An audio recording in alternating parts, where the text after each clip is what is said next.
Okay, so what we have going on here is a Sportsman grill from Lodge.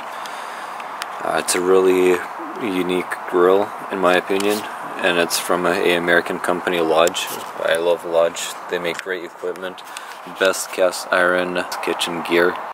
This Lodge grill came a little bit different than I expected it, aside from its small size, which is really nice for like tailgating or if you're camping, whatnot. I mean, you could throw on a couple good sized steaks here. If you're talking about sausages, you could probably throw 10 large sausages on here. You could also throw on, I mean, a decent, I'm thinking, maybe 12-inch cast iron pan on top of there, because the diameter on the bottom is about 10 inches. So that should fit on there. But still a little bit smaller than I expected. And aside from that, it was disassembled completely, and I'll go over that really shortly here. One thing I did find interesting about it is if you want it closer to the fire, you flip the grill here, and all of a sudden it's 1.5 inches shorter because the legs aren't holding it up. And if you need to switch that out and bring it further away from the fire, just flip it upside down again. So it's kind of well designed. And this little guy right here, this is where you stack the wood. So I got a few small pieces here. For this kind of grill, you could probably use pine needles, pine cones. I mean, I don't know how pine cones burn, but you could give it a shot. Any sort of twigs you find, it really doesn't take much to start up a fire when you have a grill this size. And to be honest, that much wood might be a little too much all at once, but we'll see how this will work for us when we will be burning it. After you lay the twigs down here, the ash and the charcoal will fall down lower.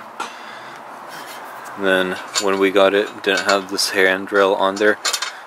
I actually had to pull this apart a little bit just because it was really tight. But one thing I don't like about it is that it doesn't have a good weight proportion to it. Whenever you lift it, it leans towards the heavier side, which would be the side with the little door here for the firewood. And it also has a draft door, so you could control the draft right here. And here's the draft door right here.